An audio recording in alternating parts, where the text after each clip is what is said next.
মুসলমানদের ইতিহাস দরদ মাখা ইতিহাস, এই বাংলার মুসলমানদের ইতিহাস রক্ত দিয়ে ভেজা ইতিহাস, চোখের অস্তুতে ভেজানো ইতিহাস, আমাদের পূর্বপুরুষদের সাথে বারবার কাদ্দারিয়ার বিশ্বাসঘাতকতা করবার ইতিহাস।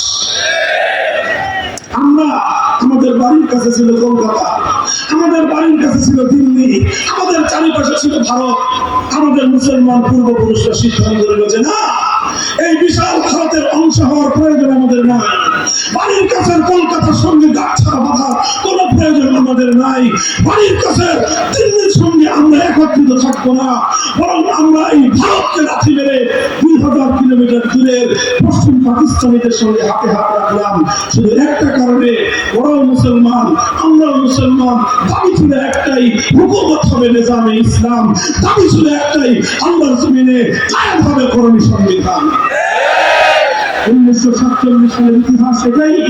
ইতিহাস পড়ুন, দেখবেন পশ্চিম পাকিস্তানিরা আল্লাহর জমিনে আল্লাহর হুকুমত কায়েমের জন্য, ইসলামী রাষ্ট্র প্রতিষ্ঠার জন্য যতটুকু ত্যাগ গোটা পশ্চিম পাকিস্তানের 5 প্রদেশ মিলে করেছে, 5 প্রদেশের ত্যাগ কি এক পাল্লা রাখেন?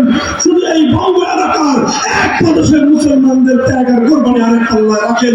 আল্লাহর কসম খেয়ে বলতে পারি, পশ্চিম পাকিস্তানের 5 প্রদেশের ত্যাগের কোরবানির চেয়ে আমাদের বাংলাদেশের মুসলমানদের ত্যাগের কোরবানির পাল্লা ভারী হয়ে গেছে।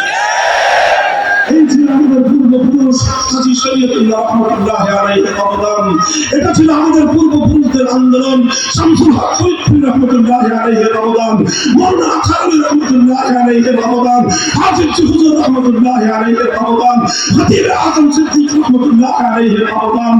এই বাংলার মুসলিম জাতির নেতৃত্বের উলামায়ে কেরামের কারণেই এদেশের মুসলমানরা এভাবে পার্শ্ববর্তী ভারতকে ডিঙ্গিয়ে, পার্শ্ববর্তী ভারতকে বৃদ্ধাঙ্গুলি দেখিয়ে কত দূরবর্তী একটা সম্প্রদায়ের সঙ্গে শুধুমাত্র ইসলামী আদর্শ বাস্তবায়নের স্বপ্ন নিয়ে ঐক্যবদ্ধ হয়ে পাকিস্তান গঠন করেছিলেন।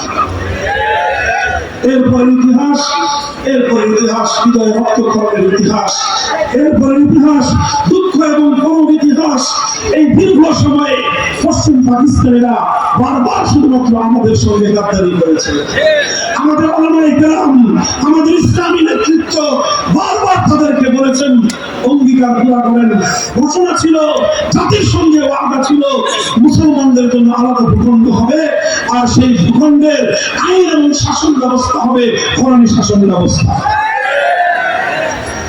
এই ছিল অঙ্গীকার, এই ছিল ওয়াদা। কিন্তু যখনই আমাদের উলামায়ে কেরাম পাকিস্তানি শাসক গোষ্ঠীকে বলতো কোরআনী সংবিধান দেন না কেন, জাতির সঙ্গে অঙ্গীকার আপনারা পূরণ করেন না কেন, পাকিস্তানি শাসকরা বলতো হুজুর এখনো দেশটা তো শিশু রাষ্ট্র, এখনই যদি আমরা এখানে ইসলামী হুকুমত কায়েম করি তো এই শিশু রাষ্ট্র ইসলামী শাসন ব্যবস্থাকে হজম করতে পারবে না, রাষ্ট্রটা মরে যাবে, এটা আরেকটু বড় হোক তারপরে আমরা ইসলামী হুকুমত কায়েম করব। এইভাবে বছরের পর বছর যায়। উলামায়ে কেরাম বারবার বলেন যে কবে আপনাদের এই শিশু রাষ্ট্র বড় হবে, কবে বড় হবে, কবে বড় হবে, কবে? 20 বছর চলে যায়, রাষ্ট্র এখন শিশু রাষ্ট্র, এখনই ইসলাম কায়েম করলে ইউরোপ আমেরিকা আমাদেরকে সাহায্য করবে না, সহযোগিতা করবে না, এই রাষ্ট্র বিশ্ব দরবারে মাথা তুলে দাঁড়াতে পারবে না। 24 বছর চলে যায়, এখন ওই শিশু রাষ্ট্র বড় হয় না। আমার আপনাদের শাইখুল হাদিস আল্লামা আজিজুল হক রাহমাতুল্লাহি আলাইহির কাছে বহুবার আমি শুনেছি, তিনি বলতেন সেই ফলা 24 বছরের বালেগ হয় না, ওটা 90 বছরের বালেগ হয় না। পাকিস্তান রাষ্ট্র এই 24 বছর পর্যন্ত এটা বলে শিশুই থাকে না, এই 24 বছরে বলে ও আর বালেগ হলো না। মুসলমানের সিদ্ধান্ত নিল যেই ফলা 24 বছরের বালেগ হয় না, ওটা 24 বছরে মুসলমানি করলেও বালেগ করানো যায় না, এই ফলা দরকার নেই।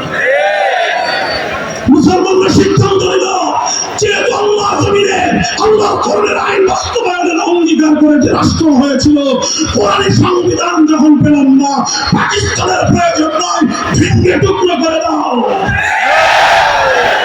মুসলমানদের সেন্টিমেন্ট জায়গায় ছিল। সেই সুযোগে সেই সময়ে 1970 সালের জাতীয় নির্বাচন আসলো। সেই জাতীয় নির্বাচনের প্রেক্ষাপটে এই অঞ্চলের বাঙালিদের নেতা হিসেবে শেখ মুজিবুর রহমান সাহেব সামনে লাইটে আসলেন। লাইটে এসে তিনি তার জীবনের সবচেয়ে বড় কল্যাণময় কাজটা করলেন। কি কাজ? তিনি বললেন, যদি আমরা 70-এর এই নির্বাচনে বিজয়ী হতে পারি, আমরা যদি সরকার গঠন করতে পারি, তাহলে আমাদের এই দেশে